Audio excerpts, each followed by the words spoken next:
Yeah. No public. Okay. All right. I'll let you. Yeah.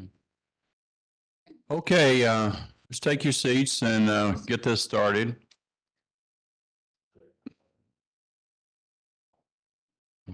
All right. We're going to have Ann call the meeting to order. I call the meeting to order. I'll have Ann take the roll. Reed Williams, Here. Dr. Cantu, Here. John Agather, Here. Anako Garcia,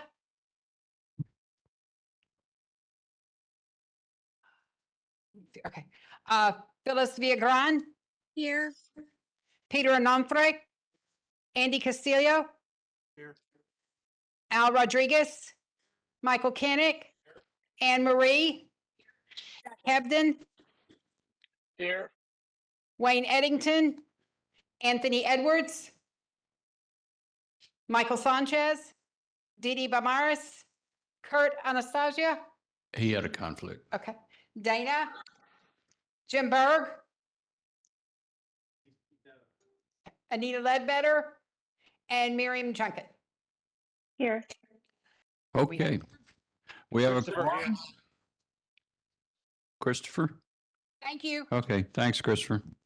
Okay, we have a quorum, and the first order of business is Reverend Reyes, if you don't mind, one more time. Thank you. Please join me. We thank you for the many blessings that you've freely given to each of us. And we ask for your presence to guide this meeting of the Rate Advisory Committee. Provide them with the knowledge, compassion, and wise counsel needed as they discuss the business matters on the agenda today. And help us all to remember that we are stewards acting on behalf of our customers, and provide us with the grace to serve all people well. And we ask all these things in your name. Amen. Thank you, Reverend. Okay.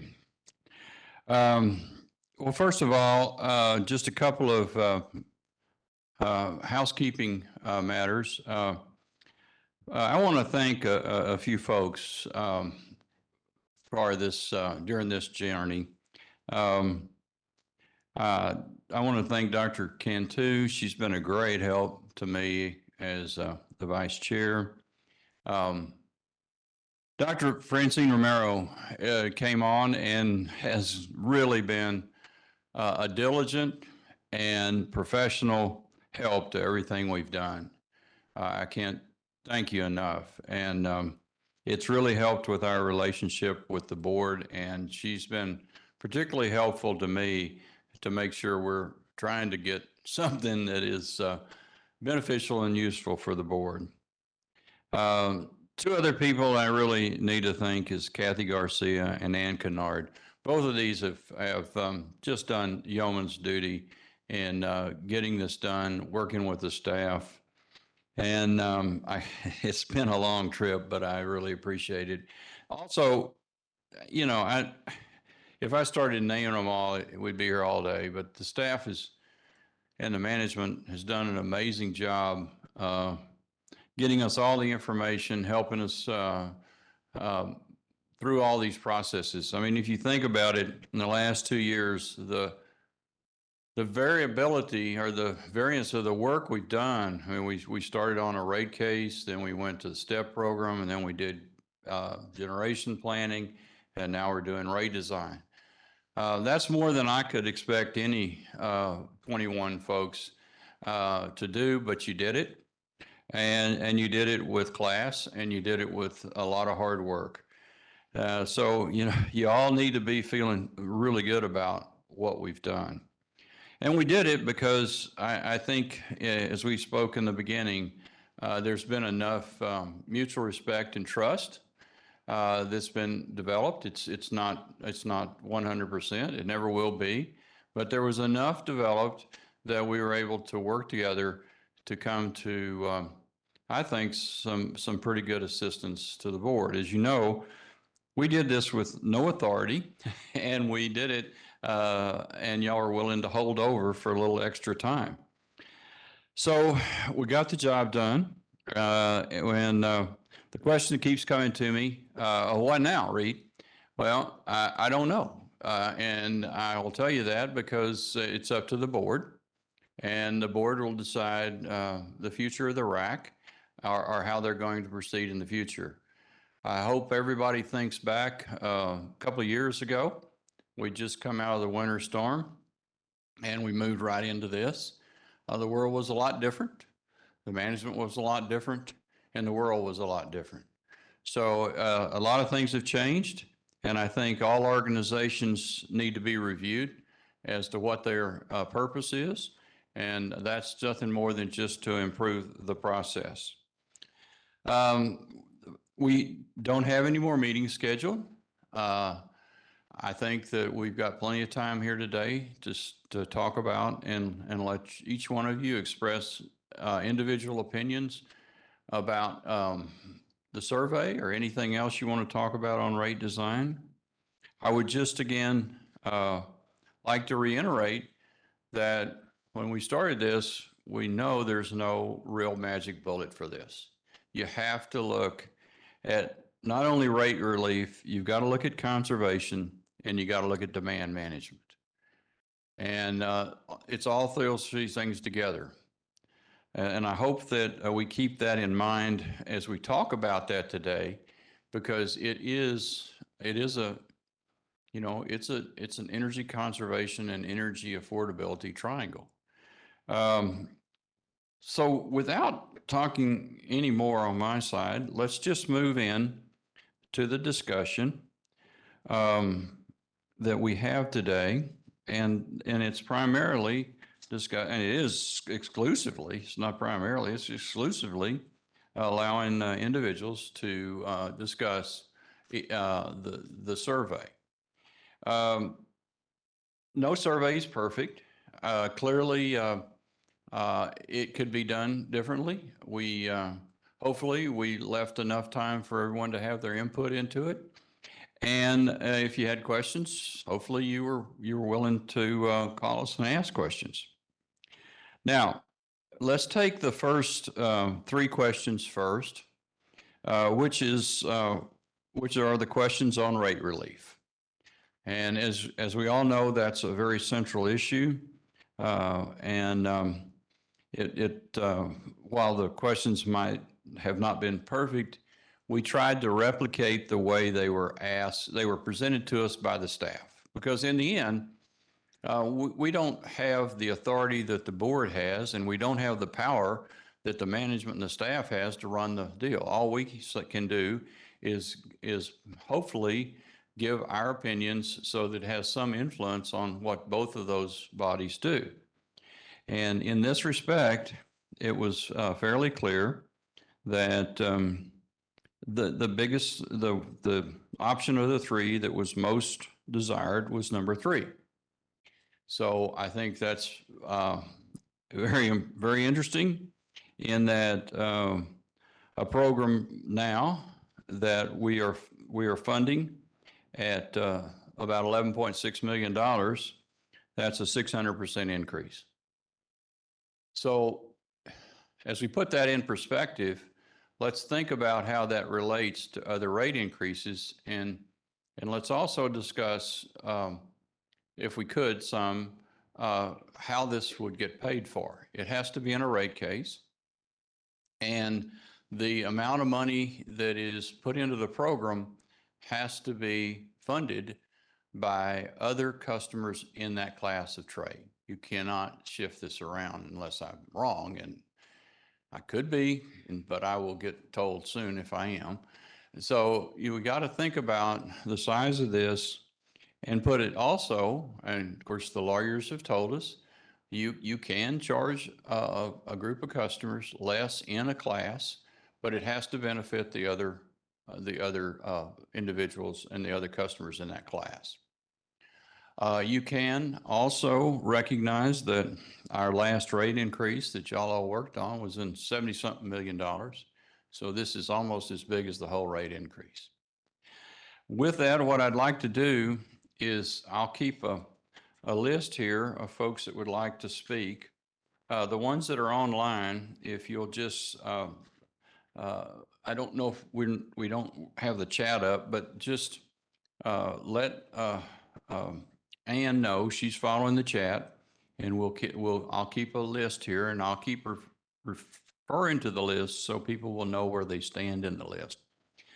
So I'm open for comments, discussions, critiques, complaints. Okay, first one I've got is Dana. Anybody else? I'll just go ahead and start making a list here with some folks. And Ann will text me if she gets anybody. Okay, Peter.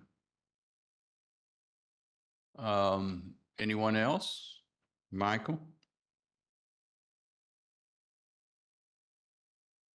Dee Dee? Okay. Ann, do you have any online? Okay. Well, we'll start with those and then we'll pick up the online people. Dana, you've got the floor. I just have a few procedural type questions. So if this goes into a rate increase, and of course CPS would then request it from city council, does the way the request come across, is it categorized? Do they ask for a lump sum? Chad, come on. I think I saw you come in. You're probably you usually sit behind the pole there. I can't see you. I'm just guessing where because he sits in the same place behind the same pillar. Come on up here. You answer that. So to continue, is it a list of requests, or is it one lump sum, or how does that actually work? Would this type of question go from this survey to city council, or can you explain how that works? I have then a follow-up as well. Sure. I mean, we're always very clear about what we're funding with the dollars we're asking for. So if we were to ask for this and a general rate increase, we would say, well, it's X dollars for a base rate increase to fund these initiatives for our business and $60 million to increase the affordability, programs that we have in place or some new program. I mean, we would line item out and be very specific about what we're funding. Okay. And then is the STEP program on the rate increase, or that has nothing to do with the rate increase, does it? Correct. Okay. That's all my questions. Thanks. Okay. Peter. Thank you, Reed. And thank you for your leadership of the RAC, and of course, all my fellow RAC members. Appreciate all the interaction throughout the past 2 years. And I don't know if Rudy's still here. Rudy, thank you for being available, always being available and attending the meetings. And of course, all the staff and CPS really appreciate all the support that we've had. Great experience. Like Reed said, I really believe we've done some good. And as considering this particular part of the presentation of rate relief, and thank you, Reed, for setting it up with that affordability triangle and trying to get us to focus on how we could best impact the low-income customer. I'm gonna tell a very quick story to kind of bring this into context for me. And it's a biblical story where Jesus, he's the CEO of his organization, and he's having a meeting, and his CFO, Judas, is there as well. And this lady comes up to him and has very expensive perfumed oil, and she pours it on his head. And Judas gets irate and says, "How can you do that? How can you waste all that oil?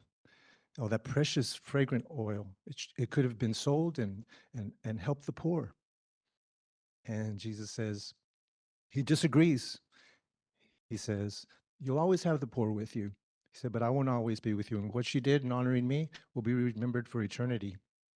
And of course, Jesus left us a comprehensive strategic implementation plan for the poor.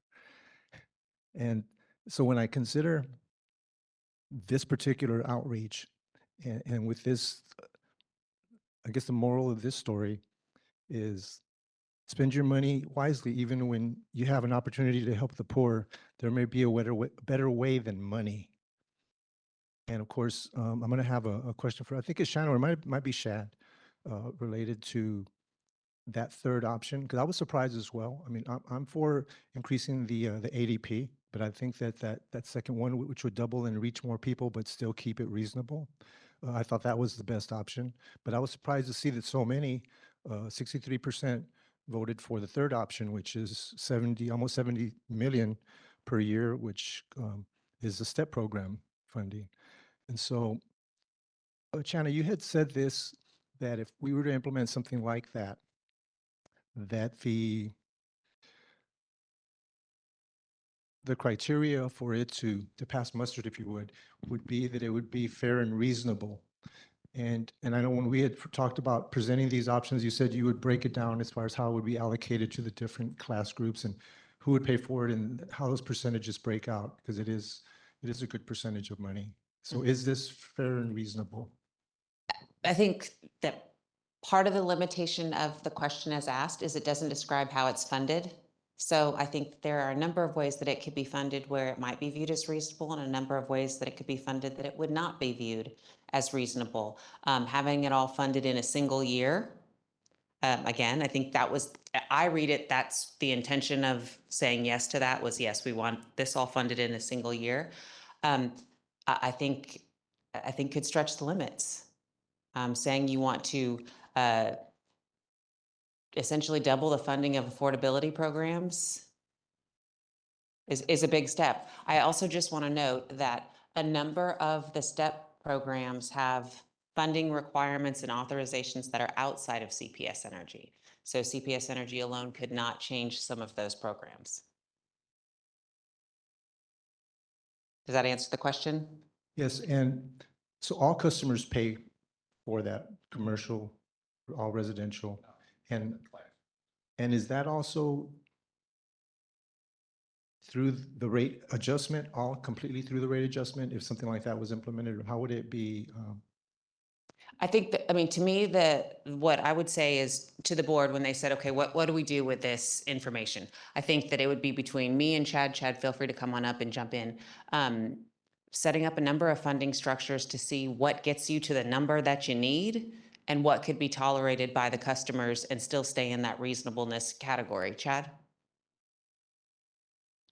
Yeah, I think that it remains to be seen as to how we would fund it and do we think that's fair and reasonable. Today, the ADP program that's about $12 million, that's spread across every kilowatt hour we sell to every customer class that we sell it to. So that means commercial is paying for a discount for residential customers. But $12 million is a lot different than $65 million or whatever the number is, $65 million. So we would probably evaluate what it looks like to a residential bill if all of it came from residential. We'd also do some scenarios where it's spread across commercial and residential and sort of come up with what we think is the best way to do it. And of course, I know there's a timeline related to when this could be presented, because it's, I guess when we foresee that rate increase, and I know when that first rate increase came out, I thought it was a good move to be able to offset that with the increase to the ADP. So I'm going to assume that that's the time frame that we'll be seeing this coming before the board as well. Is that a fair assumption? Well, I think this recommendation will go to the board very quickly. Whether a solution that implements this recommendation could be made, I think one is up to the board. So I don't know if they will say, yes, let's put it into place. I do think we could come up with a number of options that could be implemented, I think again, depending upon where you are in the scale of how much you're changing and who you're asking to absorb what, that also, in my opinion, implements the timeline that you need to educate people before you ask them to make that sort of change. Okay, thank you. Mm-hmm. Yes. Just seems a little out of place, that question number 3 from the first two choices. It just seems like it's like way out in left field. Is there any input as to how that even got on there for that quantum jump in a number? Apparently that everybody liked, or most people liked, but Well- how did that happen? Well, I'll tell you that happened. I just copied it right off the slide that they gave us, which they talked about in the meeting. The slide said that those were the 3 options, and it's through the rate case and the amount of money it was for the option. So it came right off of the presentation. Okay, Michael, you're next. Hey, thanks. Just First of all, I just want to say thank you to all my fellow RAC members here and Ann, Reed, and Rudy, and the staff. Rudy, you recently inherited a dynamite staff. I've learned a lot just listening from the fellow RAC members. This has been a really good experience for me, so thank you very much to all. I just want to make one comment on the criteria where it meets for this rate relief. One of the criteria of the 5 criteria is 60 years or older. And I understand now there's a saying that goes out there that 60 is the new 40.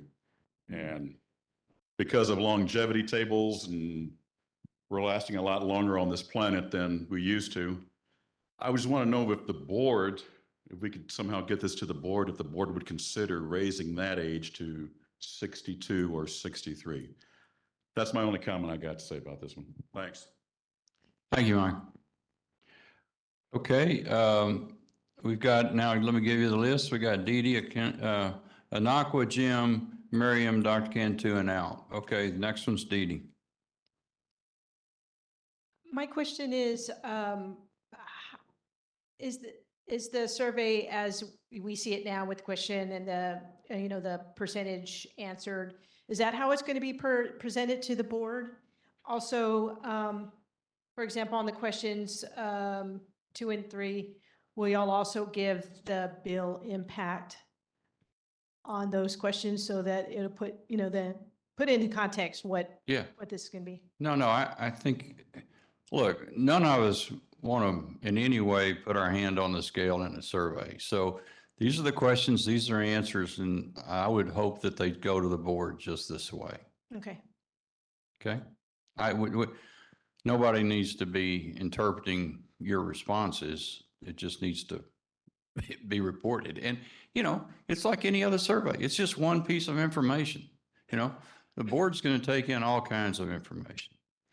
Okay, Anaqua, you're on. If you're,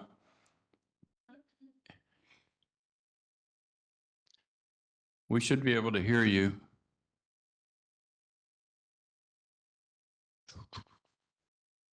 Anaqua? I'm sorry.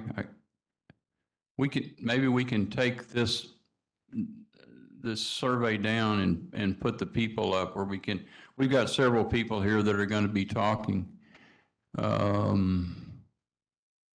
Okay, I'm not even seeing her online. Well, we'll come back. We'll come back to Anaqua. Maybe she got knocked off the line some way. Jim, go ahead. Jim Berg.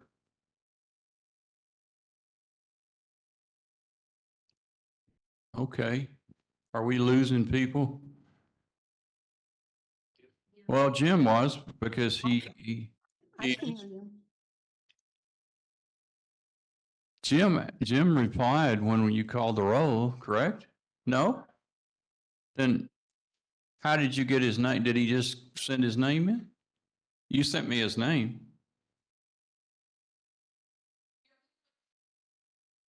Oh, that's no good. All right. I don't know, I'm okay, sorry. I'm trying to get back into it's back to his Groundhog Day. Okay. I have no questions from anybody on the live stream. Okay, now we'll go, then if that's the case, we'll go to Al. Thank y'all. Okay, back to question 3. Back to question 3. And I guess is there an estimate on the bill impact on that? It's kind of like not enough information to answer that. It was on, the bill impact was on the slide, okay? The bill impact is a lot of art, okay, because you got to make a bunch of assumptions. But I can go back and tell you what the bill impact was. If I can give you, if you'll give me a minute, I'll get back to it, okay? Sure. When I get another question, I can look it up, okay? Thank you. Anything else, Al? Any other questions on this first section? Oh, okay. Go ahead, Dr. Cantu.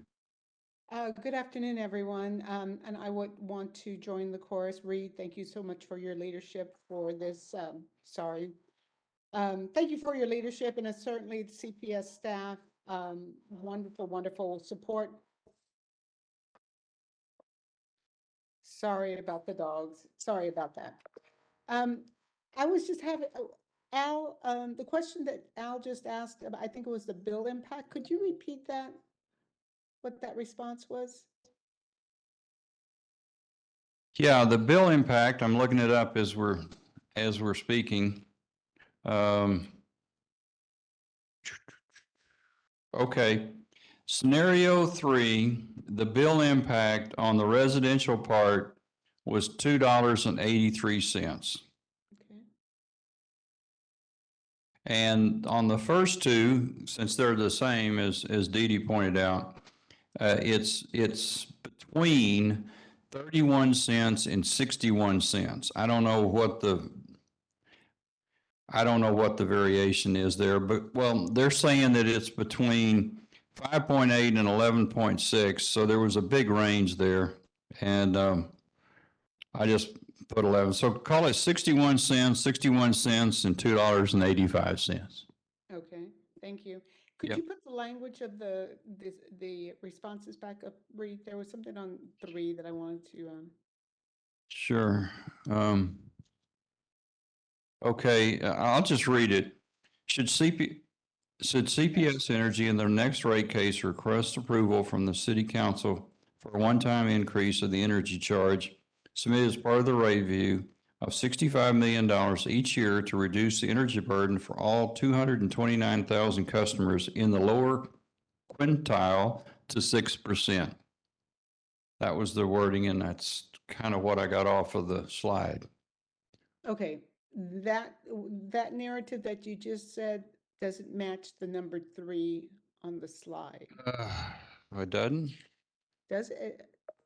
6% energy burden for first quintile, increased monthly discount 30 assist. Oh, okay. Okay, it's 64, not 160. Well, okay, I guess I made a mistake there. Okay, it's 64,000 customers, not 129. So it's even less people. You're right. Thank you. Okay, Yeah, so we correct that. that brings my question. And first of all, I want to say certainly I appreciate the fact that CPS Energy is acknowledging that there is something called energy burden, and certainly with San Antonio and our economic segregation here, certainly there are people that have more of a burden than others. So I appreciate that.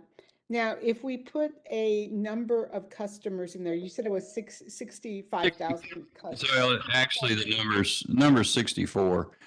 64,000. 2 it's 65, and I don't have a number for scenario 1, but Okay. And it won't be changing the number in scenario 1. It'll just be more money to the same number. And so that would go back to the original number of people being assisted. And the 64,000 indicate the number of people that are right now classified as energy burden as the CPS had shown us in their previous slides. Is that correct? Well, it's an estimate. Okay. When we went through that with the Brattle group, Right. as you remember, it's a little bit more than, as I remember, and I could stand corrected on this, it's a little bit more than the lowest quintile. It gets a few people in the fourth, or if they turned it around first and second. So it's somewhere right in that number off of the thing. Okay. Okay. And, Okay. and that number was wrong. It's too many people, but it does bring the energy burden down. I don't remember right now in the first quintile. Dee Dee might remember what the first quintile energy burden is, but I think it's around 11 or 12%, if my memory's right.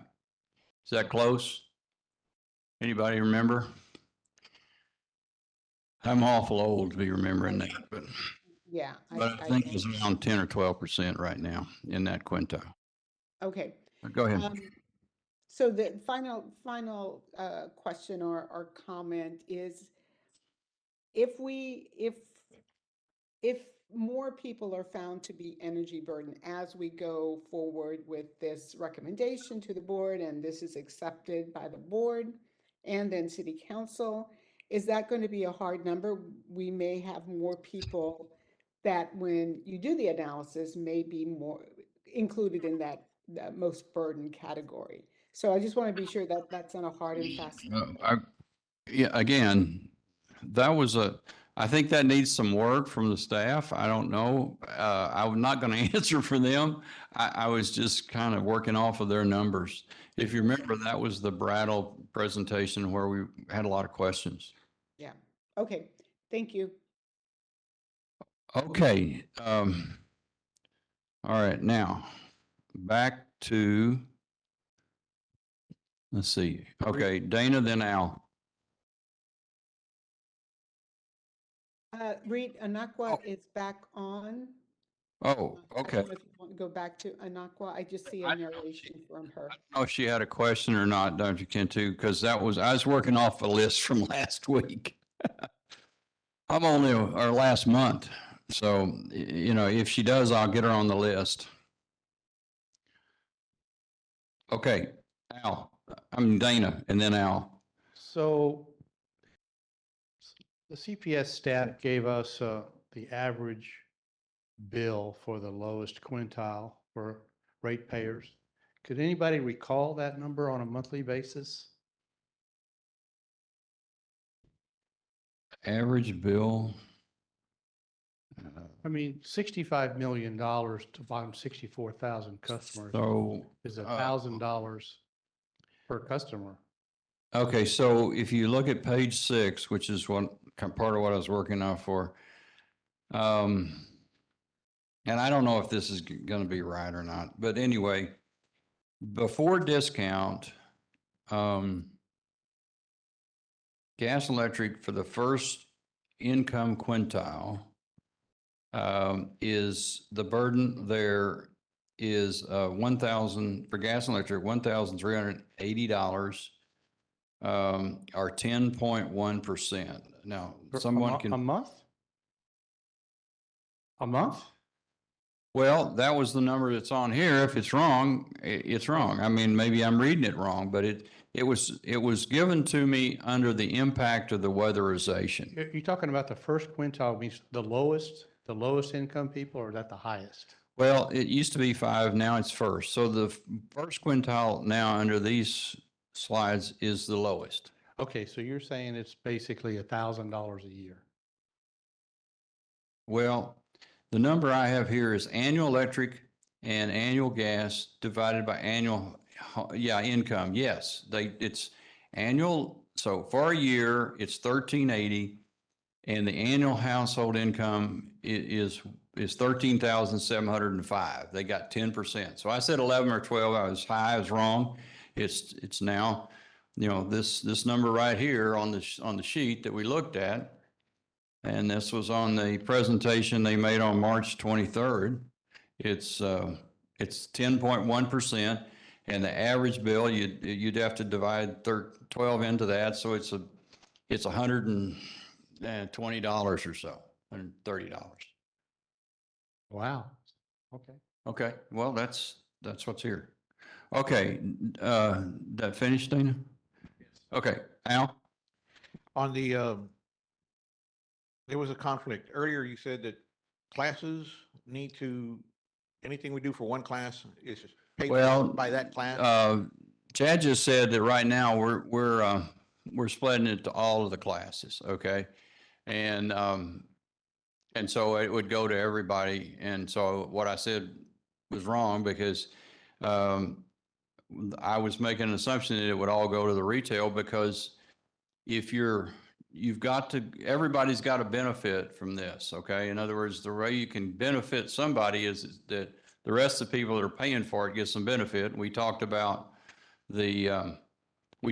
not having receivables, about not spending money administratively for collections and that kind of stuff. So that's the whole concept. So let's just assume that, well, let's just not assume, let's just, Chad's right, that it would go to everybody and not just to retail. You know, again, that would be a legal question as to whether, when the bill, I mean, the clause in the public utility, section says that, you know, you can charge a customer in a group less.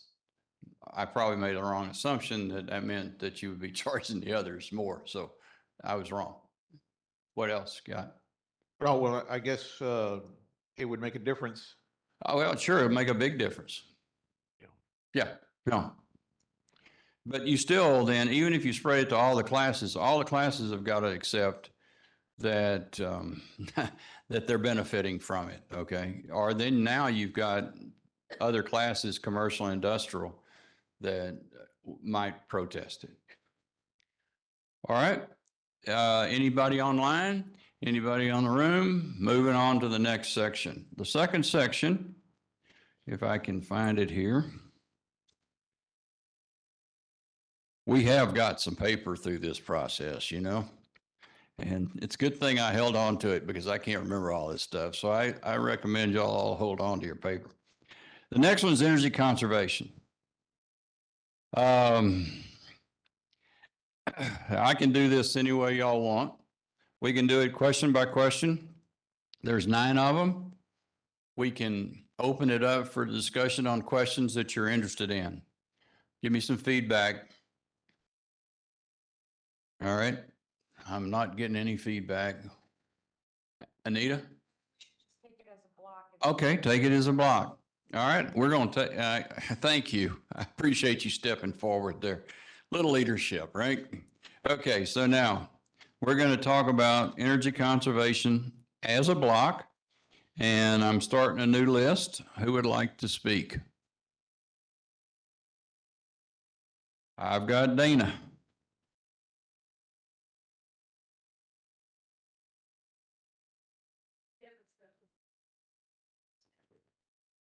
Anybody online?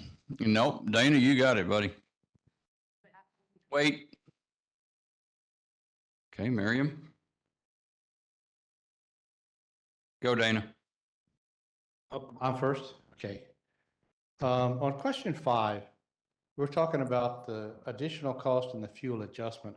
How has that been working recently since the price of natural gas, which is a big component, as I understand it, and the fuel adjustment is much lower than it was, say, a year ago?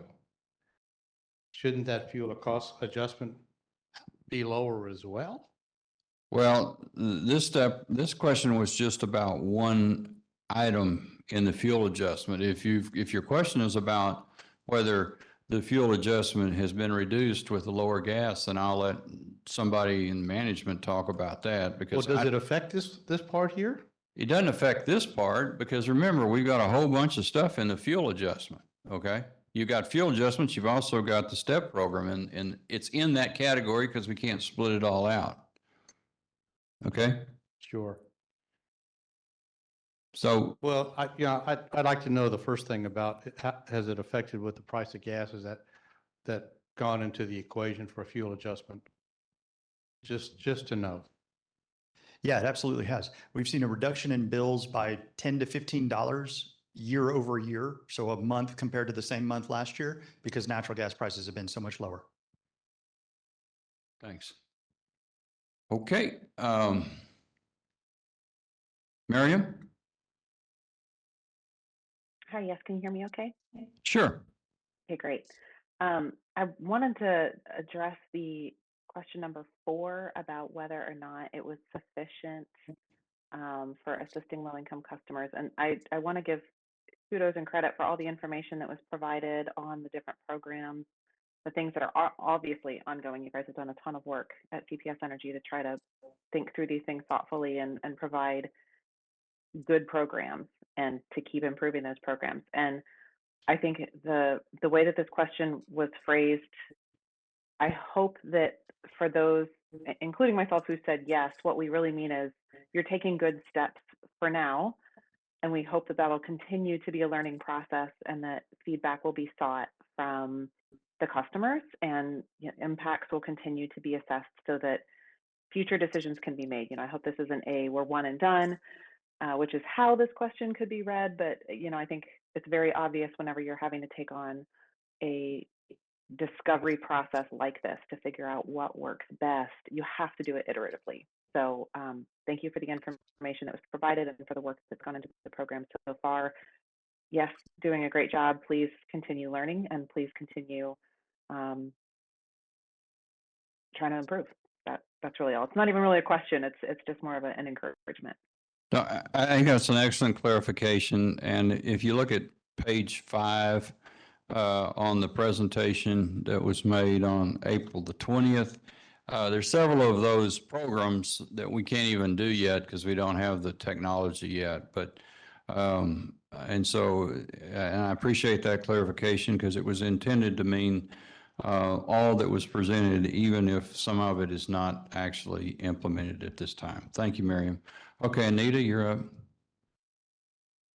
up. Thank you so much. Again, I kind of want to just, very high level say, well, like everyone else here, thank you so much. This process has been amazing. I want to thank all of my fellow RAC members and of course the staff of CPS Energy and Rudy and everyone. And thank you so much.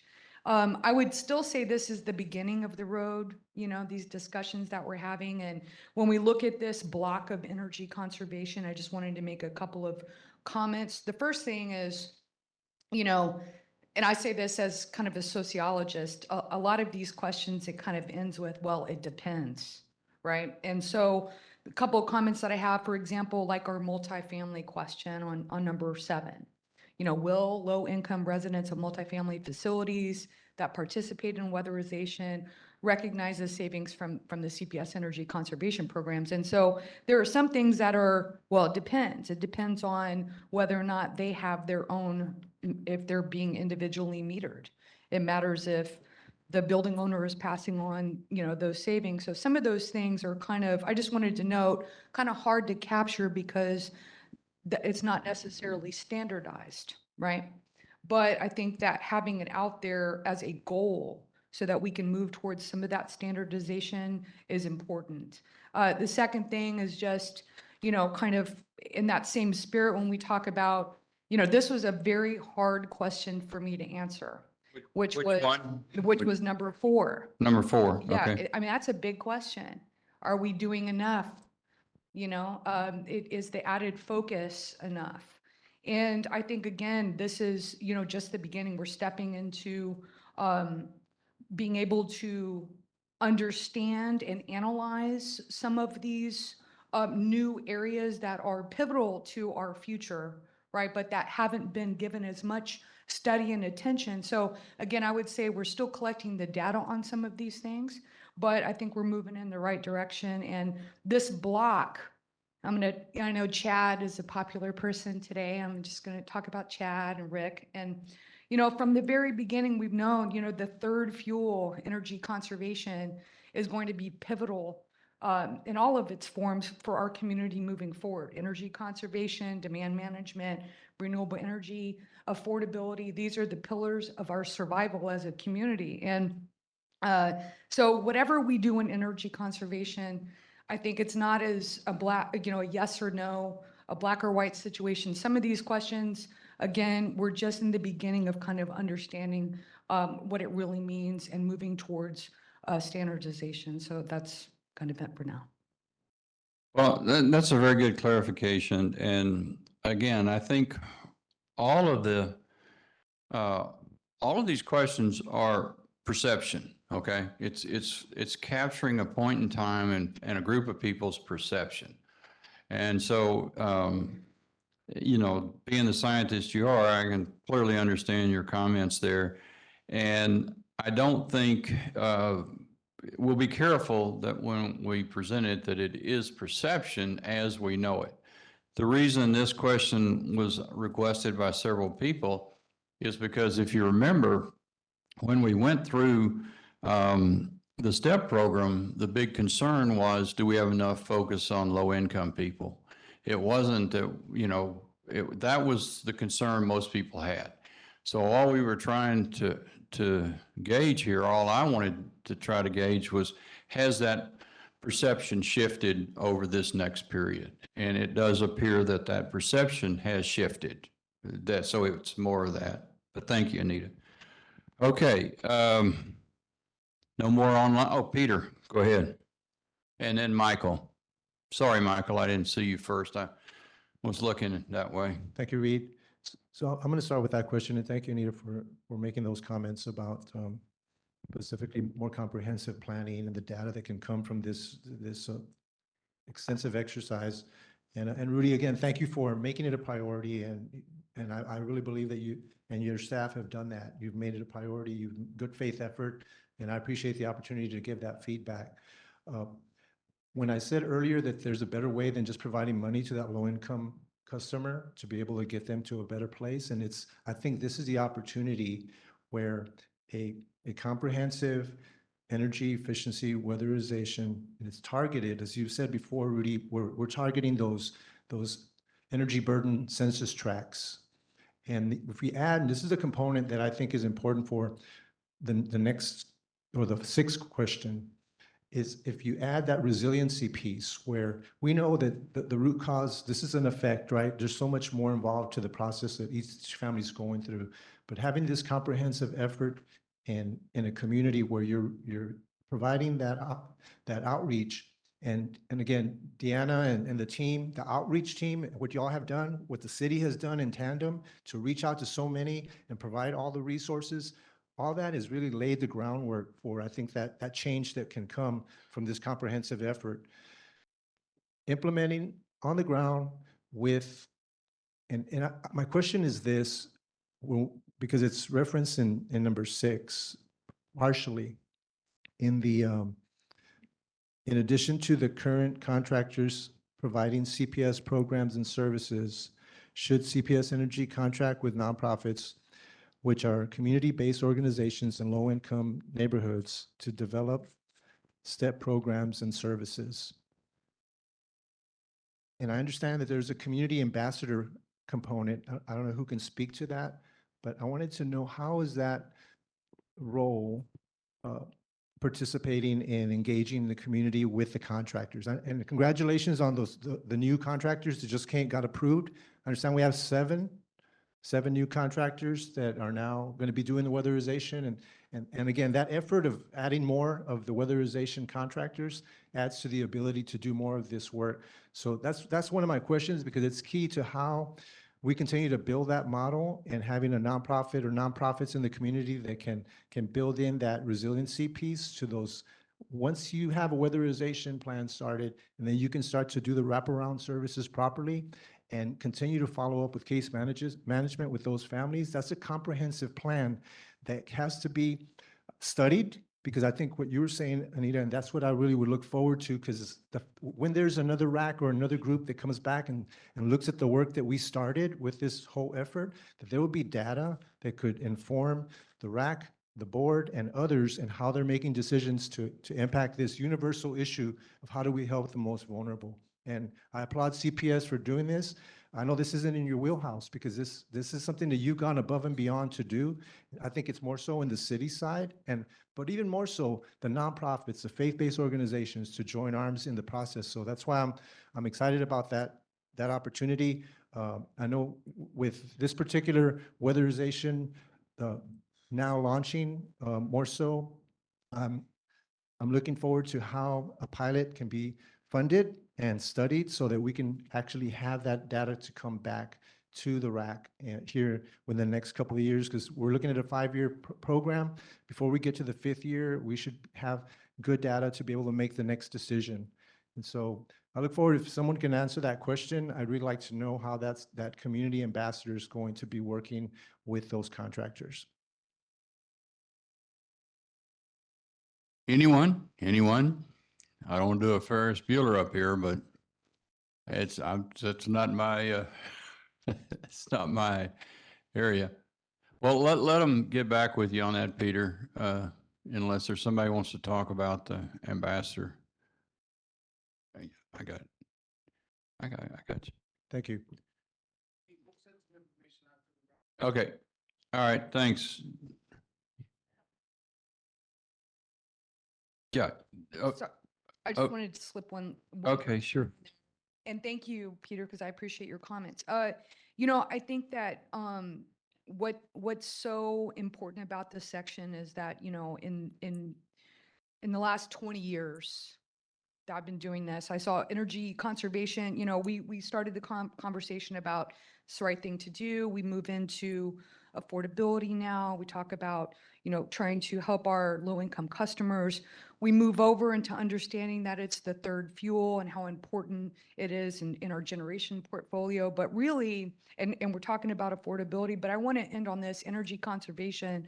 The big part of it that we can't forget is that it's a health and safety issue, that it's becoming a health and safety issue, and that is with the intensity of the heat here in San Antonio. So again, I think that when we move forward in the future and we're looking at energy conservation, the future RAC, the Board of CPS energy conservation is more than just the third fuel. It's more than just affordability. It is also, again, this health and safety issue. So. Okay. All right. Thank you. And by the way, I remember you mentioned while you were making your comment about, is it metered or not? Well, they're starting with metered customers, individuals metered customers. Okay. Michael, you're next. Yeah, and it's probably just repeating what other members of the RAC have already said, but looking at things Got from two a Michaels advice. bigger perspective is looking at the rate relief and energy conservation as separate issues. I think in the end, we're really better off investing our resources in the energy conservation than increasing our efforts of rate relief. Because if we help all people, but especially, low income people, people that are economically challenged, if we could help them save $8 or $10 or $12 a month through helping them with energy conservation, that gives them the same relief as it does just giving them the $8 in the other program. And it's a win-win. We help them economically with the assistance they need, but we also bring down, like I said, the environmental burden. We bring down the burden of having to create more power generation for our peak, energy demand times. I really think we should concentrate more on the energy conservation side and targeting that to low income than just giving money to the low income. Just my thoughts. Thank you, Michael. Michael? Got to separate you two guys. Thanks, Mike. It's whoever's got the mic, right? Okay. All right. So while I believe the Casa Verde, intuitively, I believe the Casa Verde program is a pretty good program. I just want to focus a little bit more on the for-profit investments, whether it's the single-family homes or the multifamily homes. Just does CPS, as the staff here, does the accounting here, does it capture a cost amount for the Casa Verde property improvements? And somehow is that reported to the IRS? In other words, do these property improvements on the Casa Verde program become a tax burden for the for-profit investors for the single-family homes and multifamily homes? That's my question. I don't know. Good question. We got a couple coming right at us here. Boy, I hope I didn't open up a can of worms. No, it's not. It's not a big deal. It's just, I don't know. Yeah, I think your question is does that create a tax burden for the homeowner or for the,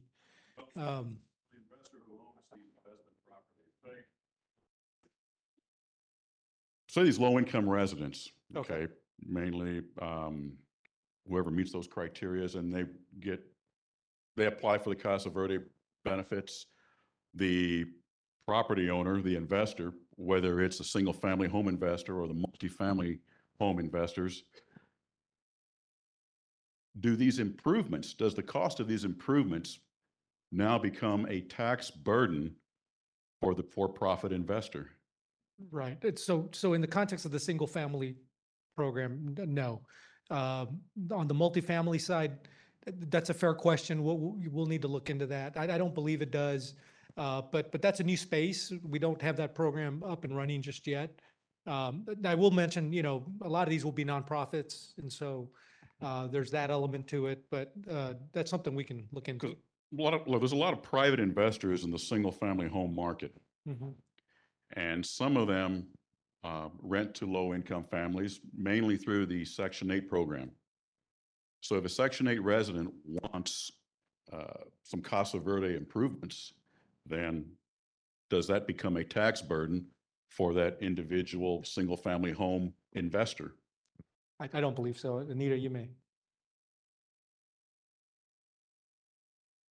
You know, I'm not an expert here, but my general understanding, and this is a kind of a good way to think about it from what I know at Build San Antonio Green. So let's say, you know, somebody's doing things inside of the house. That's kind of like one thing. Let's say you own a house that has a big hole in the roof, and the city or the CPS is able to come along and through the structural program and replace that. If they see that you no longer have a hole in your roof and your roof is fixed, you know, that's kind of the question that you're asking, but I think it would have to do with the structural side of things. And again, it would go from a dilapidated state to something that was just to code.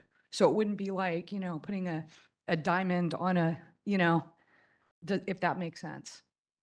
I was going to try not to say that. Well, I was speaking like weatherization, those weatherization improvements, not code violations, but just weatherization improvements like caulk or whatever is done by those, will be done by those 7 new contractors. That has a cost figure associated with it. And I'm just trying to figure out, does that, as an investor, does that cost figure become a tax burden? Let's break in here. Right now, if I understand it right, if you own your home or you know, if you own a home, they'll come out and do the program. What I've heard on the rental program, it's for multi-unit structures. Maybe I'm wrong, but I got the boss is here, so let's just listen to him. No, I was just looking up the IRS code on this. Capital improvements to a home or a multifamily, you know, investment property do not create any kind of tax burden. Now, it could improve the property you know, from the value of the home. Maybe you pay more property taxes because you've got a more sound structure, but there is no IRS component to that. Okay, I was just thinking that this is a free gift that has a monetary value that's given to the investor property owner. Well, it's given then be benefiting the person that leases it after that. So the whole idea, people were saying, will the people recognize it? And people think they will. And is it an imputed income in your tax return? That would have to be talked with the tax return, unless we've got an accountant stand up here, and Rudy just looked up the code. So, all right, the next person is Al. Okay, on question 6, to Peter, what he was talking about for the added costs to the NGOs, would CPS absorb that cost by loaning employees to the NGOs to do that type of work? Or do they just come in and we train those people how to identify and qualify those people? That's one. 2, on where we're targeting conservation, I think we need to target generation. And I'm buoyed by this little handout magnetic that was given to us right now under red alert. The last item says unplug appliances, turn off HVAC. And when you do that, we get back to the health issues that were done because of the heat. You need to cool some of these people down, and you're asking us to turn off all air conditioning. So that's kind of, again, contradictory on there. We want you to stay cool, but we want you to turn everything off. And last, I know that the CPS Energy is updating their accounting system. So will that future accounting system be able to break down the cost of these programs to a line by line item for the sake of transparency that we've been asking for off and on? Talking about, will it identify the cost of the STEP program? Would it identify the monies that go to the city of San Antonio, their percentage, and all the other little add-ons that we put on there. Okay, Danny, you might want to take some of these and then the technical people have to take the other. Thank you, Al. What I wanted to talk about on the conservation levels that you have on that, when you see that red one, that's actually when ERCOT calls a load shed event. And so that we go into the controlled outages. So what we're actually telling customers there is to unplug so that whenever power comes back on, it can come back on a little bit slower and it ensures power. It's called cold load pickup. Melissa, anything you want to add? Thank you, and great question. That's just one tool that we're using to educate the community on these different energy conservation levels. The orange and red are only if ERCOT, like Deanna said, mentioned, is calling for those. But in all of July bills, customers will get an expanded version of that gives a lot more context. One of these things is the tool for the magnet. It's just easy for people to have some handy tips. So we'll continue that education throughout the summer. What if you get your bills online?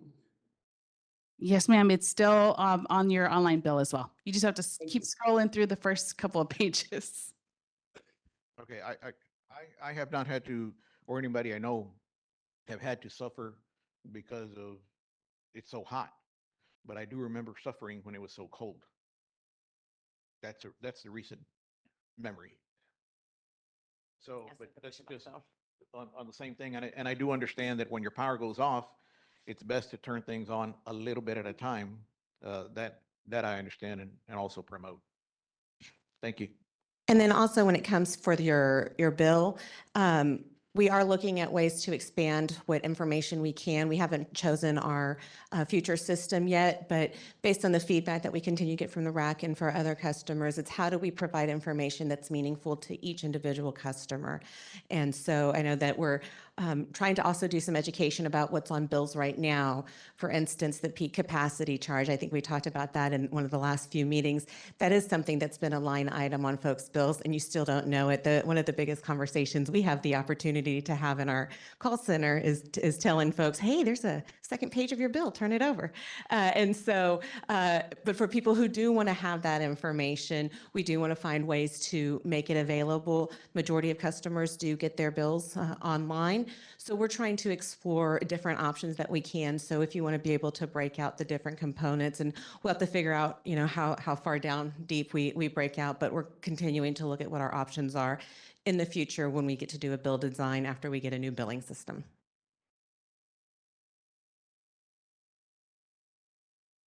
Okay, Dee Dee, you're up.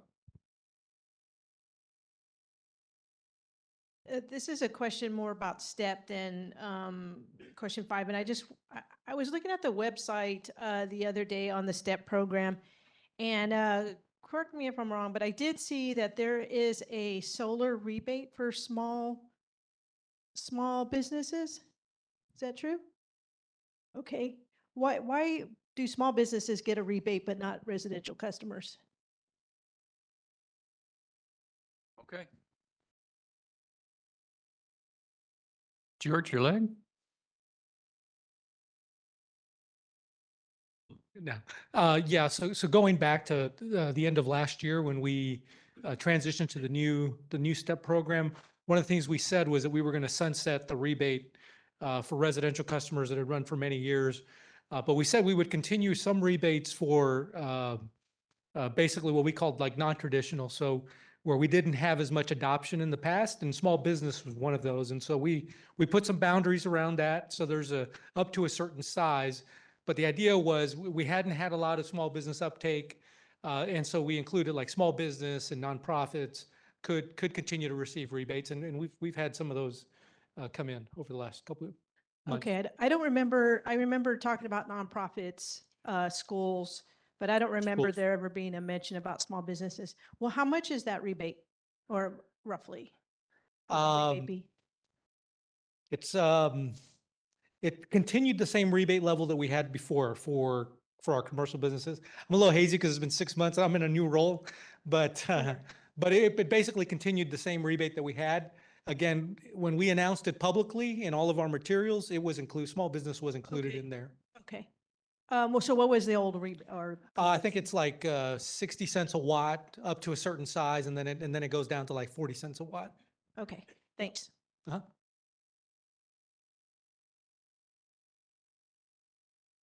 Is that all, Dee Dee? Okay, Anita?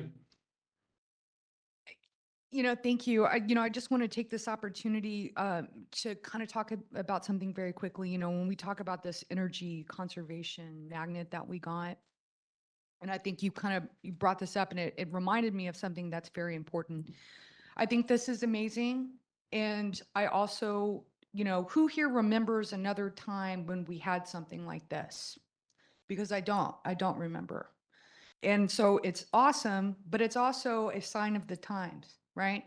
And this is our new world, right? Is again, trying to prepare the public for an orange alert or for a red alert. And so I think, this is our new normal moving forward is the intensity of the heat. There are places all over the globe that are talking about having to redesign around the high temperatures, 116, I think in Barcelona, it's like on the edge of human survivability, What was the weather? We all know what the weather has been here recently. There are other cities talking about having to have their workers work at, in the middle of the night and so on. So the importance of this is really talking about how we're, again, moving into a new world. I mean, I think right now, and we learned this, here's a good question, what is keeping the power on right now?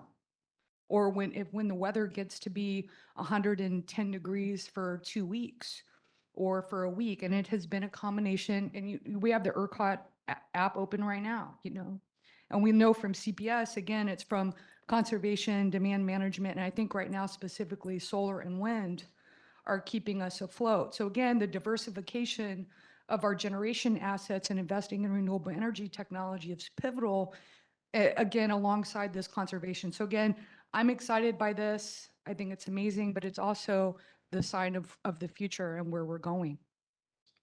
Thank you, Anita. Okay, we're going to move into the third step, which is the demand management. I'm taking a list down here for folks that would like to speak on that. Who's first?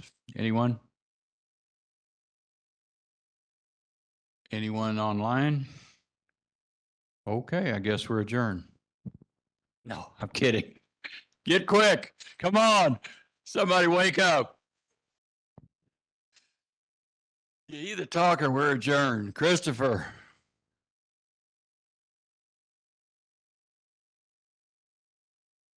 Thank you, Mr. Chair. This is more of a process related question following up on some of our other comments.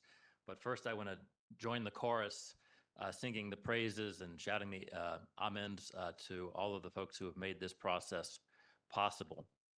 Mr. Chairman, you and the Vice Chair have done such a wonderful job of steering us through this eventful process through multiple subject matters. My fellow RAC members, there was a time when Who's that? being sentenced to the rack was not necessarily an ideal situation. So I'm glad that most of us here have made it through the process. And certainly to our illustrious CEO and to all of the CPS staff for the energy that they have brought to these conversations, their commitment to transparency and supporting the series of questions and investigations that we've had as we go through the different subjects. Thank you to all. Also, two more. Thank you to the amazing IT folks in particular, because I know I had to avail myself of the online hybrid option a few times when I would get stuck in that wonderful traffic coming down I-35 from Austin. So it was wonderful to be able to be part of that. And finally, to our wonderful liaison with the board, Dr. Romero, thank you for your presence and for your engagement and for keeping the board informed of the conversations that we've all been having. On to process questions. I'm just a little curious about the possible outcomes that we're imagining for our conversation today, especially now that we're winding down. And let me just suggest a few things. It sounds like we're looking at the work product and the survey that we all completed as being part of that, going to the board for their digestion. let me suggest there may be possible addenda that we could include to some of that. I don't know what our time frame might be in terms of collecting any of that before the next Board of Trustees meeting. So would you collect Well, what? what kind of supplemental material or addenda we might be able to Yeah, add to that? we're gonna obviously attach Dee and Anakwa's comments, but you know, they've all seen.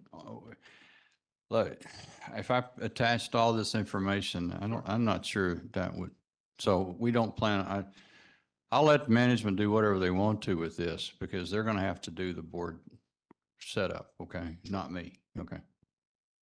Understood. I think Didi and Anakwa's addendum is wonderful in the sense that it's sort of like a concurring opinion that you might Yeah. see in the courts and Yeah. help provide some of that context in terms of how we were negotiating with these questions. I don't know if there's any summary of our conversations today when we adjourn that might be passed on as well, or if we're just providing clarification as we go through the conversations. Well, one thing I think could be helpful is this is recorded, so when they get the recording, they can go back. If they want to, they can put the transcript for what people said in here.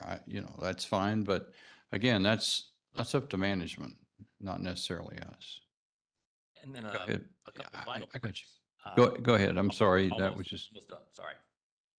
In terms of RAC process, since we were sort of creating the whole process from scratch, excuse me, I'm wondering if, since this would not be so time sensitive, if there were any opportunities for the RAC members to reflect on their service and maybe make suggestions about how the RAC process has worked, what worked well, what might be a source of improvement that can inform future RAC discussions and how these things operate. yeah, I think that's great. Just send them to Dr. Romero. Okay. She's in charge of the process. All right. And the final point, I promise.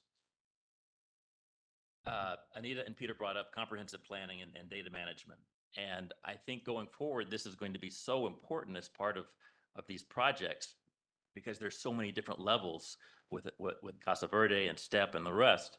As we collect that data, it will help make more informed decisions for future RACs and for future boards, especially when we're looking already at an increase in the number of triple-digit days every summer and projections of both higher daily highs, maybe reaching 125, as we saw recently in 30 years, which is a little terrifying, but also consistently higher lows during the summer, which means there's less opportunity for buildings, for streets, for infrastructure to cool down, and for people who inhabit those spaces. So to the extent that we can collect data about these projects as they're going on and make it open source or otherwise available, then perhaps some of our wonderful universities in this city will be able to take advantage of that, do some number crunching, and provide a data analysis as the decision process moves forward. Thank you. Thank you, Christopher. Anne Marie?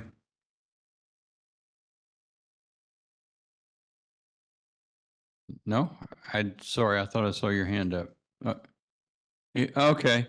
All right, Councilwoman Viagran and then Peter. Thank you. I want to just thank Reed and Ann and the CPS team for all their hard work in managing us through this. I have learned so much to all of my RAC committee members with me.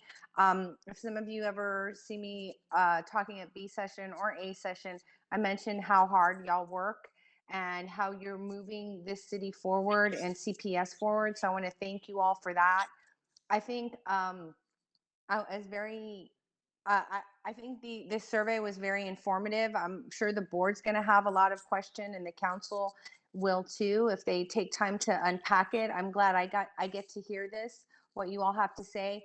The one thing on this last portion of questions, which I've been patiently waiting for, is that energy portal, and just to be mindful of the digital divide that some of our low-income customers have. So when we're doing outreach and we're trying to get those residents on whatever programs or rate changes we move forward, that we take that into consideration, that it's not always going to be reliable. But I think I've heard all that you guys have said, and of course I wear two hats, and I appreciate all your efforts, and I think I want to echo what Miriam said earlier is I think a lot of the yeses were, yes, we think we're moving in the right direction, but maybe we need a citizen committee that moves in, talks specifically about STEP or Casa Verde or some of the things that you all brought up. So I encourage y'all to be at council when this item comes up, and I appreciate all those who've been faithful to visit and speak on behalf of what the RAC committee has been working on. So that's all for me. Thank you so much, Reed, for your service, and thanks, Rudy and the team, for all you've done. And I'm sure I'll see you guys pretty soon in person. Thanks. Thank you, Councilwoman. Peter?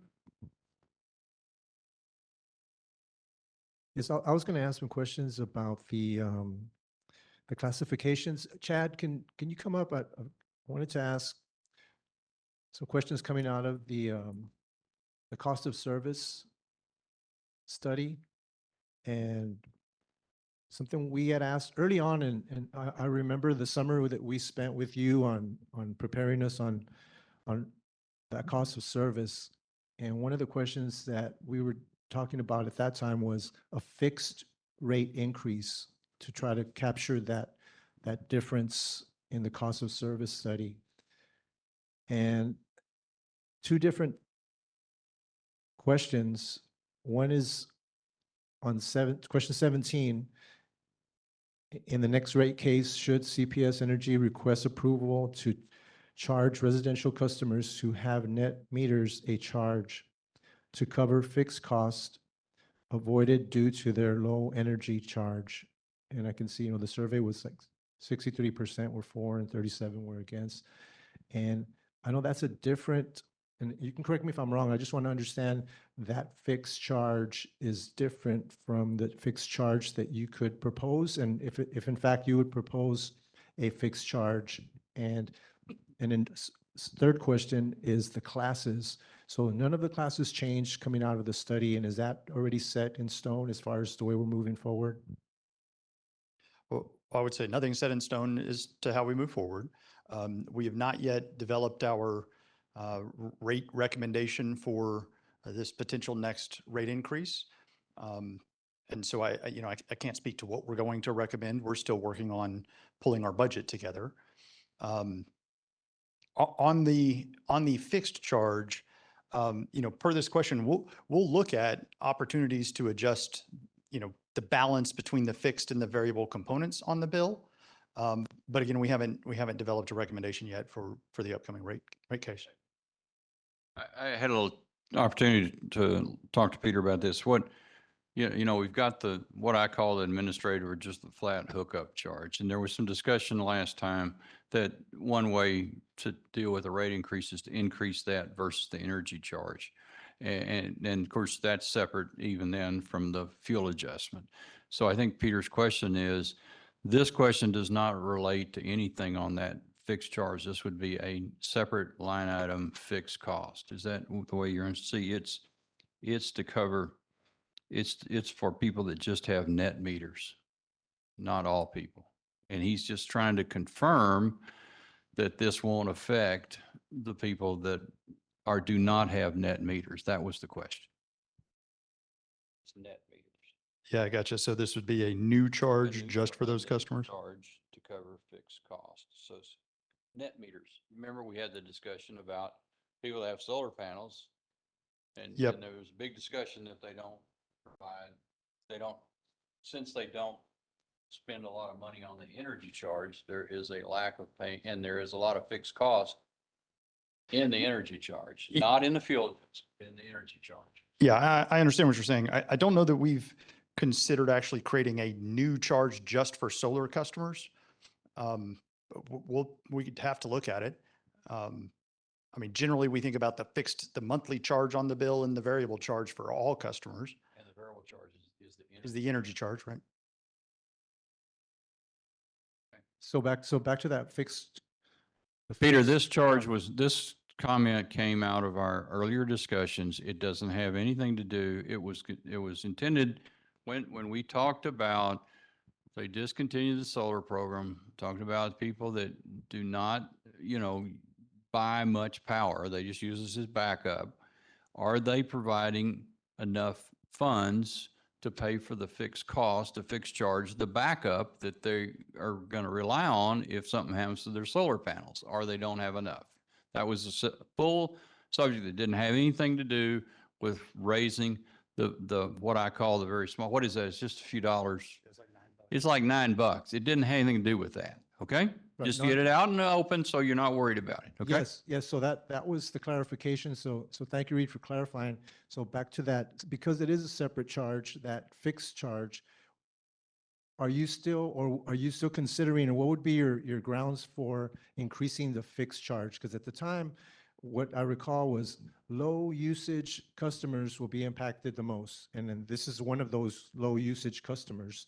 But we talked about the low income customer. And then it's like, you can't, how can you confirm whether they're low usage or not? They're turning off their ACs, they're turning off their fans, so they could be low usage. They're blowing through those holy homes that need weatherization, so they could be high-end users because of the rates that they're paying on. So how do you factor that into your decision-making process for increasing a fixed rate if you know it's going to impact the low-income user? Yeah, again, I would say we haven't made any decisions about the rate structure. I mean, when we look at it and we consider balancing between fixed charge and variable charge, we're going to look at the impact that it has on all types of customers before we make any recommendation about a change that we would potentially make. We know, Peter, and we've talked about this so that it's said out loud. We know that when you increase that fixed cost, it's a very regressive increase, okay? Because it's going to affect low-income people directly, okay? And it's going to directly raise the energy burden, okay? That was what we talked about at that time. They don't know what they're going to do yet, but hold on and you will know. But they don't know. Copy. It's been a But couple of this years. question Been a was couple of not years since we about had the race. conversation. I thought he might know more. Well, this question was not But if about. that's where we are, that's where we are. It's Yeah, good to get that's the where we answer. are. I mean, Thank it you. is what it is. I hate that statement, but that's where we are. Okay. Did that create any desire for anyone else to speak? Anybody online? And is your hand up, Michael? Okay, Michael. Yeah, just a couple comments. I guess I think we all know that we need to look seriously at some sort of demand charging, whether it's a demand charge or a time of use charge to encourage conservation in those demand periods. I guess the thing that's most disappointing though right now in this whole discussion is as we look at rate redesign and bill redesign, we're so far away from being able to implement anything because the IT systems are out of date. And I guess it's disappointing that being able to implement any of these changes from what we were told last time is anywhere from 3 to 5 years away. So I guess I would encourage the board to look for any way of accelerating that timeline. I know it takes time to do these things. You don't implement new IT systems overnight, but anything we can do to accelerate that so that we can look at these rate redesign and bill redesign changes would be great. Yeah, Michael, there are things we could do today. You know, Peter's asking a great question. You know, the driver of the fixed charge and what that is. I mean, we propose every rate case to increase that. And for all the reasons that Reed just said, it's sensitive about creating too big of a jump in that fixed charge because it does have implications for, you know, certain types of customers. But we could raise the fixed charge. It's certainly an option. You know, you could, you know, I don't know if we could do it today, but you know, I've always had in my mind, you know, charging a resiliency fee so that when solar panels aren't available and we got to go out and procure, you know, power on the wholesale market to serve that customer, they should probably pay that, you know, that cost burden that's directly attributable to their solar panel or whatever not being available. It's just a planning deal for us, right? We got to recover a cost that all of a sudden pops up that wasn't there yesterday. We have a time of use rate today. Nobody's on it. You know, maybe we need to think about how we incentivize people to consider a time of use rate or tweak the the structure of our time of use rate within the confines of our existing systems. You have that for residential? Yeah, we do have a time of use rate that I think one customer is on. There are not a lot of folks on there.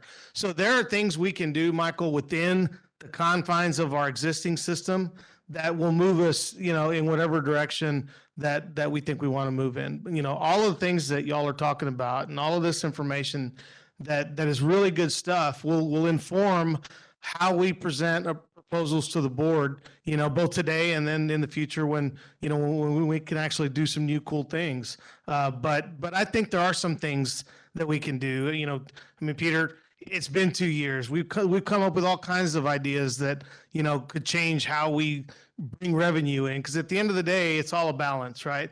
There's always kinds of ways that we collect revenue for customers. We collect revenue from customers when they develop property, and create new customers. What we're doing with STEP, how commercial customers are built and new commercial customers that might want to come in and procure their own green energy, which we created a tariff for and nobody's on it. So something's off there. We got to figure that out. So there are things we can do that are probably more manual that we're looking at. So don't think that we're using the system as an excuse. Not an excuse. There are tweaks we can make. We just have to be thoughtful about what the impacts are. But along those lines, there are a lot of things you can't do because you don't have. Absolutely. And Absolutely. all I'm suggesting is that we try to speed up that timeline so we can do that full range of things that we can do with the new IT system. And you know what speeding up that timeline requires? Funding. Yeah, let me just, I get it. It's let me, not free. let me mention one thing we do now so that everybody just remembers it. We do have time of year billing change, okay? So clearly their system right now can change the rates they can't change it on an hourly basis during a day, but they can change it during a seasonal period from some date to another date. So that is out there now. Okay. Anyone? Online? Here? 1, 2, 3. Thank you very much. We're now adjourned. Thank you, Reed. Yourself a hand. You deserve it. Well, that's it. I mean, that was the third.